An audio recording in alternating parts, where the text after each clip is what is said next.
அந்த இதில் டெல்லியில் எடுத்து இப்போ ஒருத்தனை என்கவுண்டரில் போட்டாங்க. என்கவுண்டரில் போட்டு கொலை பண்ணிட்டாங்க. என்னடா மேட்டர்னு கேட்டால் 50 முறை சிறை சென்றவர், அதாவது 50க்கும் மேற்பட்ட கொள்ளை வழக்கு அவர் பேரில் இருக்குங்க. 50 வழக்கு போட்டிருக்கீங்க. அதுக்கப்புறம் 51வது அட்டம்ப்டில், அதுவும் 51வது அட்டம்ப்டா, அதுக்கு முன்னாடி 10-15 அட்டம்ப்ட் போச்சான்னு தெரில, கூட்டு போய் அவனை வழக்கமாக என்கவுண்டருக்குன்னு ஒரு ஸ்டோரி இருக்கும்ல, அந்த ஸ்டோரி சொல்லி போட்டாங்க. அது என்ன மேட்ரு, யார் என்னங்கிற 2ஆம் பட்சம். ஆனால் 51 எஃப்ஐஆர் வாங்கியிருக்கான்னா, உங்களுக்கு ஒரு இவ்வளோ ரிப்பீட்டடாக அவன் குற்றம் பண்ணிட்டே இருக்கிறான்னா, நீங்கள் என்ன நினைக்கிறீங்க? அவனுக்கு ஒன்றும் புரிய மாட்டேங்குது.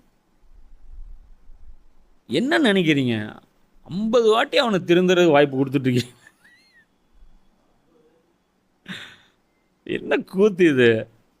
அவன் என்ன ஆகிட்டான், எந்தெந்த ஆரம்பத்துலேருந்து அந்த 50 எஃப்ஐஆர் படிச்சிருப்பான், எங்கெங்கே கோட்டை விட்டோன்னு அவன் தெரிஞ்சிருக்கும். அது எல்லாத்தையும் கரெக்ட் பண்ணிட்டு அவன் பக்காவாக திருடுறது எப்படின்னு ஸ்கெட்சு போட்டுருவான்.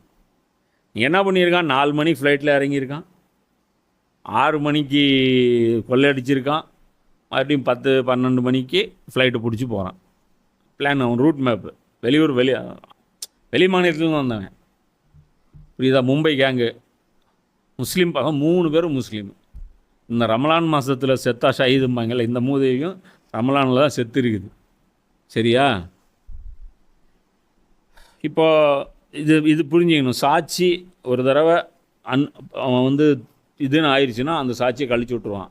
ஆனால் இங்கே சிஸ்டம் எப்படி இருக்குது, 51 தடவை குற்றம் பண்ணாலும் 52 தடவையும் சலிக்காமல் எஃப்ஐஆர் போட்டுடுறாங்க. கேட்டால் ஹிஸ்ட்ரி ஷீட்டர் அவங்களுக்கு பேர்.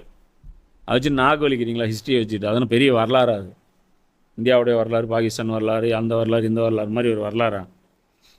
அப்போ இது ஒரு மேட்ரு. இதெல்லாம் சொல்கிறேன். இது பொய் சாட்சி சொல்கிறது பெரும்பாவம் இந்த மாதிரி இடத்துல. ஏன்னா இதனால் ஏகப்பட்ட பேர் பாதிக்கப்படுவாங்க. மக்கள் சரியான முறையில் சாட்சியம் அளிப்பதற்கு அல்லது குறைந்தபட்சம் தம் சாட்சியங்களுக்கு பிறகு பிறர் சாட்சியம் அளித்து தம் சாட்சியங்கள் மறுக்கப்பட்டு விடுமோ என அவர்கள் அஞ்சி உண்மையான சாட்சி அளிப்பதற்கு இந்த வழிமுறைதான் அதிக பொருத்தமானதாகும். மேலும் அல்லாஹ்வுக்கு அஞ்சி வாழுங்கள், அவனுக்கே செவிசாயுங்கள். அல்லாஹ் தனது கட்டளைக்கு கீழ்ப்படியாதவர்களை நேர்வழிப்படுத்துவதில்லை.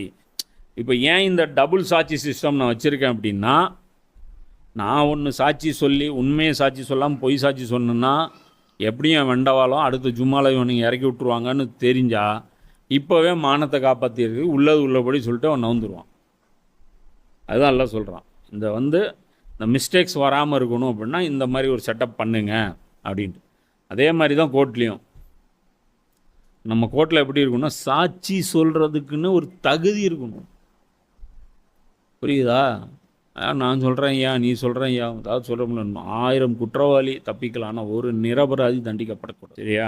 அதுக்கப்புறம் அதுதான் எல்லாம் சொல்கிறான். சாட்சி செய்கிறதுக்கு உண்டான தகுதியை நீங்கள் இழந்துருவீங்க, மறுக்கப்பட்டு விடுமோ என அஞ்சு, அதுக்காவது பயந்து, அதாவது இவன் ஒரு சைத்தானு அப்படின்னு சொல்லிட்டு ஊருக்குள்ளே எஸ்டாப்ளிஷ் ஆகிருமே, அதுக்காவது பயந்து இது மாதிரி நடந்துக்குவாங்க அப்படிங்கிறதுக்காக தான் நான் இந்த சட்டத்தை நான் சொல்கிறேன் அப்படின்னு சொல்லிட்டு அல்லாஹ் சொல்கிறான்.